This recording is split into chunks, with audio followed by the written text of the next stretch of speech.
Early in 2018, the Coalition for Prison Reform was formed to protest the private management of the George Hill Correctional Facility in Delaware County. There were multiple complaints from inmates regarding civil rights violations, prisoner abuse, and inhumane treatment.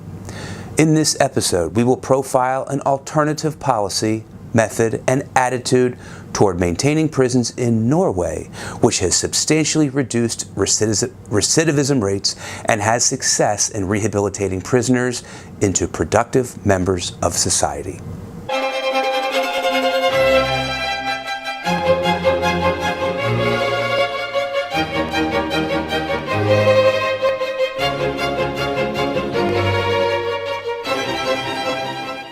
Welcome to PA Voter Information Network. This is Larry DeMarco, your host. Are you anxious about this upcoming election season? Well, I have a cure. Just click the subscription button on my YouTube channel and all your opponents are guaranteed bad luck. The United States is the world's leader in incarceration by far. There are 2.2 million people in jail and prison, a 500% increase over the last 40 years. Changes in law and policy, not changes in crime rates, explain this increase. As a result, prisons are overcrowded and states are financially burdened despite increasing evidence that mass incarceration doesn't make us safer.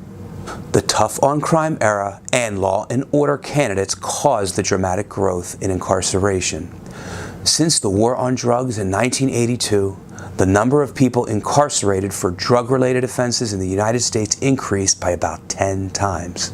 Recently, there has been a growing trend to move toward private prisons and away from county and state control.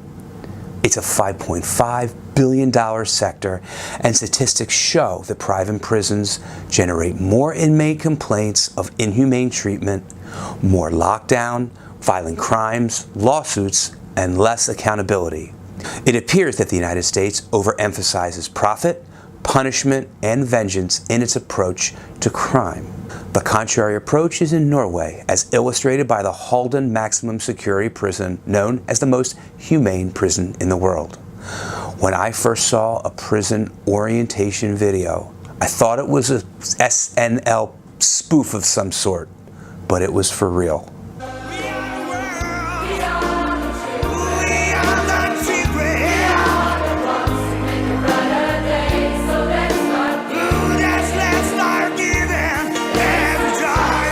Välkommen till Halden, också kallat världens mest humana fängelse.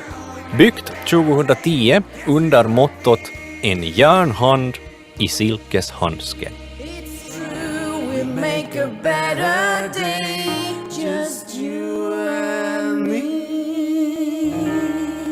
Jag tror nog han vill bli överraskad över Norway does pay a huge increase in costs.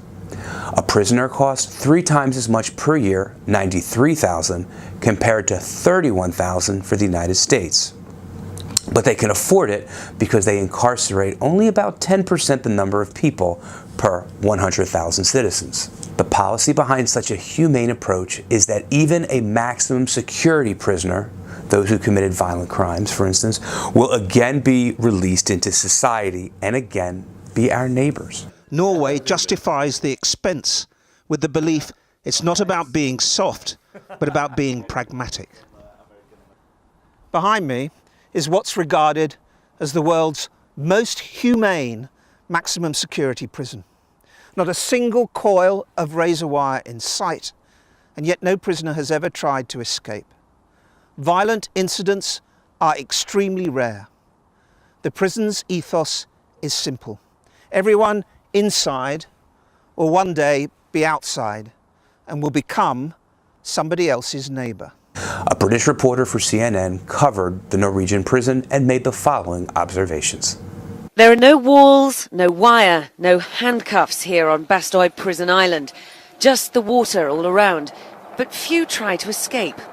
There are 115 inmates on the island and competition for spaces is fierce. You have to apply, you have to show motivation, and it doesn't really matter if you're convicted for a minor crime or if you're a murderer. This man, who does not want to be identified, is here for drug-related offences. He's taking courses in computing to prepare himself for life outside. In close prisons, you'll be locked up many times in a day. Maybe you have only 1 hour to go to outside, for something like fresh air or something like that. You go to work, you come back 3 o'clock, you go out for fresh air for 1 hour, then you come in, you come back, they open you, maybe you have some food, some dinner or something. They lock you around 8 o'clock. But here, nobody locks you. Tom Christensen spends his days tinkering with machines. His only fixed appointments, the roll call, 4 times a day. You can fix your own food, you can buy it in the store here, and you almost live here as you do outside. But prison officers say some inmates do have trouble taking ownership of their lives after years in stricter jail regimes elsewhere in Norway. Some people come here and they can't take it. It's too much freedom. It's overwhelming. They want to go back to the high security prison. Inmates here know they're lucky. This is as good as prison gets, probably the world over, though even Norway's high-security prisons treat their inmates with the same basic respect. We aim at gradually progression towards freedom, and we believe the only thing that prisons are deprived of is their liberty. So the everyday life in prison should be as much like as the everyday life outside prison, because we believe that gives society the best security. And it seems to work. Just 20% of prisoners in Norway reoffend once they're out, well below those in the UK or US, where more than half of all prisoners are back behind bars within a couple of years of their release. Bastøy Island is pretty unique, although Norway has several open systems. None of them are quite like this, but it should give you a sense of how the Norwegians view their penal system, that it's based really on rehabilitation rather than on retribution. The whole idea that the closer you are to the society that you're about to go back into, the easier it is to reintegrate. Diana Magne, CNN, Bastøy Island, Norway. Just based upon Norway's success rate, reducing recidivism to 20% versus 76% in the United States, there's a lesson to be learned here. Now, I'm not suggesting we can immediately adopt Norway's methods here in the United States, or that it would automatically work, because we don't have the same homogeneous society as Norway. However, the emphasis on rehabilitation and forgiveness, rather than punishment and vengeance, is a practical one which works for society. You're in here with very little to do. You sleep, you eat, and you sleep some more, and you eat some more. It is a life of profound monotony. Can't do nothing, just sit there and look stupid.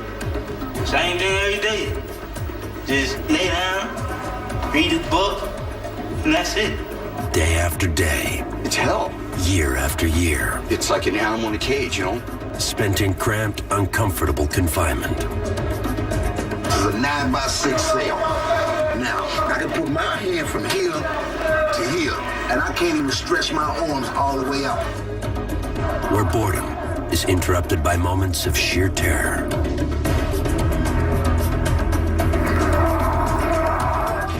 And occasional bursts of inspiration.